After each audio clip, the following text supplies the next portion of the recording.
నమస్తే, welcome to Telugu రాజ్యం. నేను మీ రామ్.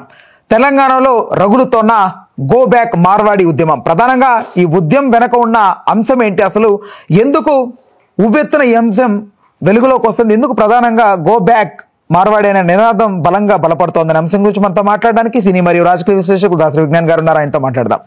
నమస్తే. ప్రధానంగా వీళ్ళదే ఆధిపత్యం ఉంది తెలంగాణ మొత్తంలో. ప్రధానంగా హైదరాబాద్కి సంబంధించి అన్ని రకాల వ్యాపారాలు వాళ్ళే అబద్ధహస్తంలాగా వాళ్ళే మొత్తం అంతా కైవసం చేసుకున్నారనేది ప్రధానంగా వినిపిస్తూ ఉంది. గోబ్యాక్ మార్వాడి అనే హ్యాష్ ట్యాగ్ బాగా రన్ అవుతుంది సోషల్ మీడియాలో. అసలు మీ అభిప్రాయం ఏంటి అసలు ఈ ఉద్యమం పరంగా? మోస్ట్లీ హైదరాబాద్లో ఉన్న వ్యాపారాల్లో మార్వాడీస్ చేతిలో ఉన్నవి ఏంటి? కిరాణా షాప్స్ ఎక్కువ.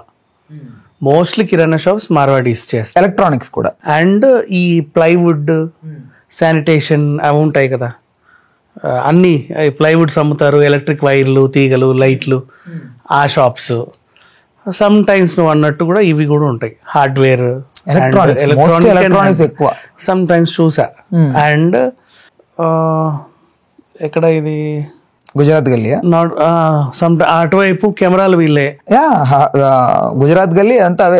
నెక్స్ట్ మళ్ళీ హరిదాస్ మార్కెట్, మొబైల్ షాప్స్ దగ్గర కూడా వీళ్ళదే ఉన్నాయి. ఇప్పుడు ఏంటి తప్పేంటి? వాళ్ళు వ్యాపారాలు చేయొద్దా? వాళ్ళ ఉద్యమం పరంగా అయితే వాళ్ళు ఏదో సంథింగ్ ఎక్కువ వీళ్ళే ఉంటారు ప్రతి దాంట్లో అనేది వాళ్ళు ఉండని. ఏమైంది వాళ్ళు ఉంటే తప్పేంటి? అంటే ఇక్కడ లోకల్ గా పాన్ బ్రోకర్స్ ఆబ్వియస్లీ మార్వాడీసే ఉంటారు, మోస్ట్లీ పాన్ బ్రోకర్స్. సో ఇక్కడ విషయం ఏంటంటే, యాక్చువల్గా మన ఆంధ్రప్రదేశ్, తెలంగాణకి ఇటువైపు మహారాష్ట్ర కదా, వస్తారు వలసలు బిజినెస్ చేసుకోవడానికి. ఇక్కడ డెవలప్ అయింది, పక్క ఊర్లోకి వెళ్ళి బిజినెస్ చేసుకుందాం, అక్కడ ఏదో చేసుకొని వ్యాపారం చేసుకుందాం చాలామంది ఉంటారు. అట్లా ఇటు మన ఆంధ్రప్రదేశ్ నుంచి తమిళులు వచ్చారు. ఇప్పటికీ నువ్వు తిరుమల, తిరుపతి, తిరుచానూరి అన్ని తమిళ పేర్లే ఉంటాయి చూడు. కొంచెం ఆ బార్డర్ వరకు అన్నీ కూడా తమిళ పేర్లే ఉంటాయి. వాళ్ళు అటు నుంచి వాళ్ళు వచ్చారు. సగం మంది అటు, సగం మంది ఇటు ఉంటారు. అనంతపూర్ సైడ్ సగం బెంగళూరు కన్నడిగలు ఉంటారు, అటువైపు ఉంటారు. బార్డర్స్ ఎప్పుడు వస్తారు. అండ్ అటు వాళ్ళు ఇటు ఎంతమంది వచ్చారో ఇటు వాళ్ళు కూడా అటు అంతమంది వెళ్తారు వ్యాపారాలు చేసుకోవడానికి. తప్పేం లేదు, వేరే రాష్ట్రంలో వ్యాపారాలు చేసుకుంటే హ్యాపీగా బిల్డ్ చేసుకోవచ్చు. కాకపోతే వీళ్ళు ఏంటంటే ఇంతమంది మొత్తం వీళ్ళే ఆధిపత్యం. అంటే ఇప్పుడు సిద్దంబర్ బజార్కి వెళ్ళు, కొట్లనే మార్వాడి షాప్సే ఉంటాయి. బేగం బజార్కి, బేగం బజార్, మదీనా మార్కెట్, సుల్తాన్ బజార్, ఇవన్నీ మోస్ట్లీ వాళ్ళే ఉన్నారు. చేసుకొని వాళ్ళు వ్యాపారం చేసి తప్పేంటి? వాళ్ళు ముందు వచ్చారు, చేసుకుంటున్నారు. అంటే మేము ఇక్కడ స్థానికులుగా ఉన్న వాళ్ళం, మేము ఎవడొద్దన్న పక్కన ఇంకో షాప్ పెట్టుకొని నీ షాప్ ని కూల్ చేస్తా అంటున్నాడు వాడేమైనా? అంటే రాజ్యాంగంలో కూడా 75% లోకల్స్ కి, 25% వలసకు వాళ్ళకి ఇవ్వాలనేది ఏదో సంథింగ్ ఉందనేది. నీ దగ్గర చిల్లర ఉంటే వ్యాపారం చేసుకో, చేసేవాడిని పొమ్మంటే తప్పు కదా. అంటే చేసేవాడు వెళ్తేనే మేము చేసుకోగలుగుతాము, ఉన్న దగ్గర వాళ్ళే పంగా. అది చాలా తప్పు. అందుకనే చెప్తున్నాను, ఎక్కడైనా సరే వాడేదో డెవలప్ అయ్యాడు, ఒక డెవలప్ అయ్యాడు కదా అని చెప్పి వాడిని పోండి మేము చేసుకుంటాం, మేము డెవలప్ అవుతాం అనేది తప్పు. వాడిని నోరు కొట్టడం ఎందుకు? నీకు టాలెంట్ ఉంటే ఇంకొకటి చేసుకోవాలి, నేనే చేసుకోవాలి, వాడు ఉండొద్దు అనేది తప్పు. అండ్ మన దగ్గర ఇంకొకటి, ఈ స్కూల్స్ అండ్ కాలేజెస్ మంచి బిజినెస్. యాక్చువల్ చెప్పండి, మన దగ్గర బిగ్గెస్ట్ బిజినెస్ అంటే ఎడ్యుకేషన్. జనాభా పెరుగుతున్నారు కాబట్టి ఎడ్యుకేషన్ సిస్టమే బిగ్గెస్ట్ బిజినెస్. కాబట్టి చూడు, ఈ మంచి మంచి స్కూళ్ళు, కాలేజీలు అన్నీ కూడా రాజకీయ నాయకుల చేతుల్లోనే ఉంటాయి, వ్యాపారవేత్తల్లో ఉండవు. వ్యాపారం చేసుకునేవాడు ఇన్వెస్ట్ చేసి వ్యాపారం చేసుకోవడానికి ఏదో ట్రై చేస్తాడు. స్కూళ్ళు ఇవన్నీ ఏంటి, నీకు ఒక ల్యాండ్ని కొన్నేళ్ల పాటు లీజుకి ఇచ్చేస్తారు, నువ్వు అక్కడ ఏదో ఉద్ధరిస్తావు అని. వీడు ఏం చేస్తాడు, పెద్ద గార్డెన్, పెద్ద గ్రౌండ్, పెద్ద క్యాంపస్ కట్టేస్తాడు. చూడడానికి పెద్ద క్యాంపస్ అని చెప్పి అందరు జాయిన్ అవుతా ఉంటారు, ఫీజులు కూడా పెద్దగానే ఉంటాయి. అదొక దోపిడీ. మోస్ట్ రాజకీయ నాయకుల చేతుల్లోనే ఉంటాయి. ప్రైవేట్ వాడు ఎవడు పెడుతున్నాడు ఇవాళ రేపు స్కూల్స్? పెట్టినా కూడా ఎవడు నిలబడ్డాడు చెప్పు? మహా అయితే ఒకరిద్దరు, ముగ్గురు, నలుగురు, అంతే, పెద్దగా ఏం లేవు. అండ్ ఆల్రెడీ పెట్టినవాడు కూడా రాజకీయాల్లో చేరుతాడు ఆ స్కూళ్ళు బాగుండాలంటే. ఇలా ఉన్నాయి. అండ్ మార్వాడి వాళ్ళంటావా, బిజినెస్ బాగా తెలుసు వాళ్ళకి. అండ్ సేమ్ అదే విధంగా నీకు నో క్రెడిట్ ఎక్కువ ముస్లిం షాప్స్లో కానీ మన తెలుగు వాళ్ళ షాప్స్లలో కనిపిస్తాయి, మార్వాడి షాప్లో కనబడవు. వాడిని క్రెడిట్ ఇస్తాడు నీకు మంత్లీ సరుకులు ఇచ్చి, తర్వాత నెలకోసారి కలెక్ట్ చేసుకోమంటే చేసుకుంటాడు, నీ వెనకాల పడతా ఉంటాడు.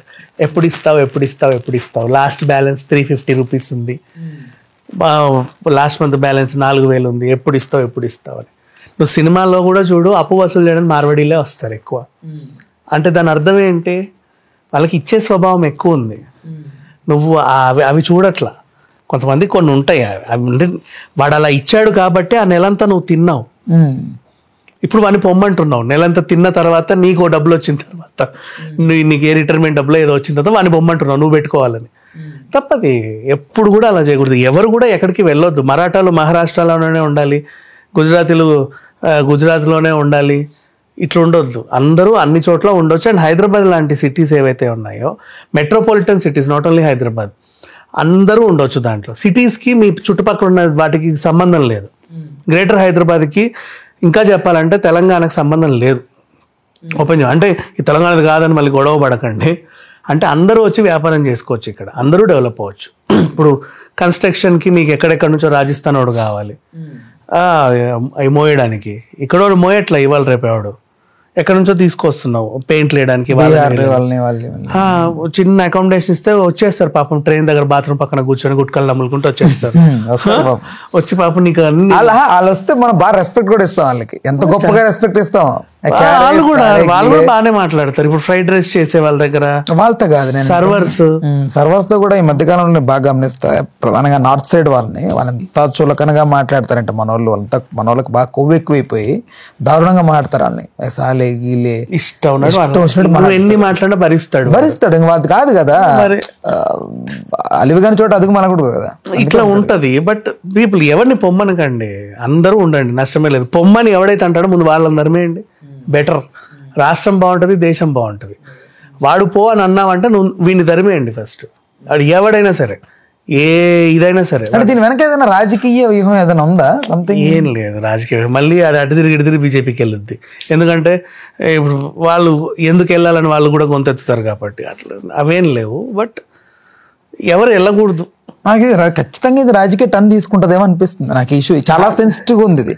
రాజకీయ టర్న్ తీసుకుంటే నార్త్ లో ఎక్కువ మరాఠీసే ఉంటారు. అంటే ఇది ఏదో సంథింగ్ ఏదో జరుగుతోంది, ఏదో ఎక్కడికో లీడ్ తీయడం. మోస్ట్లీ రాజులు కూడా అందరు మరాఠాలే, పెట్టే గుణం ఎక్కువ ఉంటది వాళ్ళకి. నిజంగా మీకు పద్మావత్ సినిమా ఉంది చూసావా, అంతా మరాఠా యోధులు వాళ్ళంతా, మరాఠీలు. పెట్టే గుణం ఎక్కువ ఉంటది వాళ్ళకి. సో మీకు అప్పులు కావాలన్నా వాళ్ళే ఇస్తారు, గోల్డ్ పెట్టుకొని రూపాయి కావాలన్నా వాడే ఇస్తాడు, సైకిల్ తాకట్టు పెట్టుకొని 2 రూపాయలు ఇవ్వన్నా వాడే ఇస్తాడు, నెలకి పచారీ కొట్టుల్లో నీకు కావాల్సిన సరుకులు ఇస్తాడు. మనుషుల్ని డీల్ చేయడంలో కానీ డబ్బుల్ని హ్యాండిల్ చేయడంలో కానీ వాళ్ళు మించిన లేరనిపిస్తుంది. మళ్ళీ అంత చక్కగా టోపీ పెట్టుకొని కూడా నీటి దగ్గరకు వచ్చి బాబు నా డబ్బులు నాకు ఇవ్వని అడుక్కుంటాడు.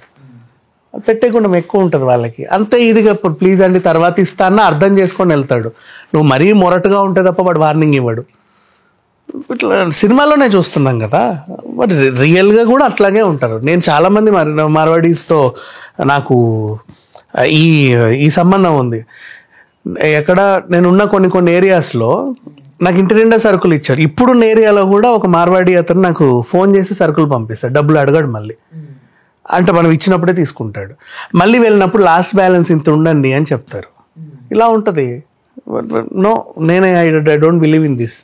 యాక్చువల్గా వాళ్ళు ఎందుకు వెళ్ళాలి? మార్వాడీలో ఇప్పుడు మార్వాడీలను బొమ్మన్నావు, రేపు సిక్కులు బొమ్మంటావు, ఎల్లుండి వాళ్ళని బొమ్మంటావు, తర్వాత పంజాబీలు బొమ్మంటావు, అందరినీ బొమ్మంటావు, నువ్వు కూడా పో. అంటే ఇది నాకు లైక్ అంటే నేను ఇందాక అనడానికి కారణం గంగతో రాంబాబు సినిమాలో ఆ ఉద్యమం ప్రకాష్ రాజ్ లేపుతాడు అట్లా ఆటన్ని అనుకోవట్లేదు, కానీ నాకు ఎందుకు రిలవెంట్గా ఉంది. లైక్ పర్ఫెక్ట్గా ఎలక్షన్స్ రాబోతున్న టైంలో నార్త్ సైడ్ ప్రధానంగా ఇక్కడ దీన్ని బలంగా ఇది దేశం అంతా మాట్లాడుకునేలాగా చేసి ఏదో ఒక మతాన్ని కులాన్ని ఏదో సంథింగ్ ఇది ఏదో అనిపిస్తుంది అంతే నాకు. ఒకప్పుడు ఈ రాజ్యాలని పాలించిన రాజులు మరాఠులే. వాళ్ళు ఎందుకు వెళ్ళాలి? వెళ్ళరు, అదేం ఉండదు. హ్యాపీగా బిజినెస్ చేసుకుంటారు, లెట్ దెమ్. అండ్ వ్యాపారం చేయడం వాళ్ళకు వచ్చినట్టు మీకు రాదు. మీరు చేసినా కూడా ఫ్లాప్ అవుతాయి, పెట్టి మళ్ళీ అనవసరంగా మూసుకుంటారు. ఎందుకు? అవసరం లేదు. తెలివి, అది ఆ నేర్పరితనం ఉండాలి. నేను యాజ్ ఎ బిజినెస్ మైండ్తో చెప్తున్నా సీరియస్లీ. ఒకడు పెట్టాడని వాడిని డిమినిష్ చేసి వీడు ఏదో ఎదగాలని చూస్తాడు, కానీ 4 నెలల తర్వాత వీడు మూసుకుంటాడు. మళ్ళీ రమ్మని రారు, వస్తువు కావాలంటే ఆడ పెట్టుకుంటావు, వాడిని చేసుకోనివాడు, వీడు చేయలేడు. రెండు పోతాయి కదా. ఇప్పుడు ఈ చుట్టుపక్కల వాళ్ళకి అసలు ఆ వస్తువే లేకుండా పోద్ది అక్కడ. ఇప్పుడు నేను కిరాణా షాప్ పెట్టా ఫర్ ఎగ్జాంపుల్, నేను మార్వాడి కిరాణా షాప్ పెట్టా, నువ్వు వచ్చావు, నేను పెట్టుకోవాలనుకుంటున్నా ఈ ఏరియా లోకల్ ఎమ్మెల్యేతో వచ్చి నా గొడవ చేసి నన్ను తరిమేసావు, మొత్తానికి పోయా నేను, నువ్వు పెట్టుకున్నావు. నీ వల్ల అవ్వట్లా మెయింటైన్ చేయడం, లాసే ఎక్కువైంది, నీకు చాకచక్యంగా చేయడం తెలియట్లా, క్లోజ్ చేసేసావు. ఇప్పుడు ఏరియాకి కిరాణా కొట్టే లేకుండా పోయిందిగా, మరి ఉండది పోయి ఉంచుకున్నది కూడా పోతుంది. వేస్ట్ పంచాయతీ ఇది చెప్పాలంటే. ఎవరు ఎక్కడికి వెళ్ళొద్దు, పైగా మార్వాడీలు ఉండాలి. మంచి నెయ్యి వాసన వస్తూ ఉంటుంది వాళ్ళ ఇళ్ళల్లో ఎప్పుడు వెళ్ళినా సరే. ఇంకా పైగా బాబు కృష్ణాష్టమి ఈ రోజు వాళ్ళ పండుగ బాగా ఘనంగా వాళ్ళు చాలా చక్కగా పండుగ చేసుకుంటారు. అందరి పండుగ అయినా వాళ్ళు ఇంకా ఘనంగా చేస్తారు, మనకంటే చక్కగా చేసుకుంటారు. ఎప్పుడు మంచి నెయ్యి వాసన వస్తుంది వాళ్ళ ఇంట్లో నుంచి తెలుసా. మార్వాడీలో క్యూట్ గా కామ్ గా ఉంటారు, సన్నగా ఉంటారు, అసలు పొట్టలు ఉండవు. అదేంటో మరి భలే ఉంటారు, ఫిట్ గా ఉంటారు. అలా చిన్న చౌకమ్మలు చూడగానే గుర్తుపెట్టేయచ్చు, అర్థమైపోతారు. చౌకమ్మలు పెట్టేసి ఫిట్ గా ఉంటారు తెలుసా. అట్లా గబ గబ గబ గబ రాస్తా ఉంటారు. అసలు అది టైప్ మిషన్ చేతులు ఇటు ఇటు ఇటు, అది వీళ్ళకి ఇది వీళ్ళకి 100 మంది ఉన్న డీల్ చేస్తారు మిమ్మల్ని. 2 minutes అని. Such a great business people. నేర్చుకోండి, ఇంకేమైనా కావాలంటే. అక్కడ ఒక్క చిన్న మైనస్ ఏంటంటే వాళ్ళు ఎప్పటికీ మన తెలుగు వాళ్ళని కానీ తెలుగు రాష్ట్ర ప్రజల్ని కానీ ఓన్ చేసుకొని మాట్లాడేది నేను చూడలే. వాళ్ళు ఎప్పుడు మా కమ్యూనిటీ మేము ఎప్పటికైనా ఒక విప్లవకారుని లాగా ఇక్కడ మొత్తం మా బాగా పొందుతాం అనేది అలాంటి మైండ్ సెట్ ఉంటారేమో అనేది నా పర్సనల్ అభిప్రాయం. వాళ్ళకి జనాలంటే ఇష్టం, అందుకే జనాలు ఉన్న చోటుకు వచ్చి వ్యాపారాలు చేసుకుంటారు. నేను కాదంటలేదు, నాకు అనిపించింది, నా పర్సనల్ ఎక్స్పీరియన్స్. నేను చాలా సార్లు వాళ్ళ షాప్స్కి వెళ్ళి వాళ్ళతో మాట్లాడేటప్పుడు నేను ఇప్పటికీ చెప్తున్నా, నాకు ఈ రోజు కూడా ఇప్పుడు నేను ఉన్న ఏరియాలో నాకు ఒక మార్వాడి అతను ఫోన్ చేసి సరుకులు ఇంటికి పంపించేస్తాడు. అంటే అది నా వరకే నాకు ఎక్స్పీరియన్స్ అయిందేమో, నీకు ఒకలా. అండ్ లేదు, నాకు ఎలక్ట్రానిక్ షాప్ నువ్వు అన్నావు కదా, అక్కడ జైన్ అబ్బాయి ఉంటాడులే, ఇంకొంచెం ముందు కూడా మార్వాడీస్ ఉన్నారు. మంచి ఎతికి ఇస్తారు, డిస్కౌంట్ మ్యాక్సిమం ఇస్తారు. అడిగిన కొద్దీ ప్లీజ్ 250కి ఇవ్వంటే ఇట్స్ ఓకే తీసుకోండి సార్ అంటాడు. అది కనిపిస్తుంది వాళ్ళ ఫేసెస్ లో.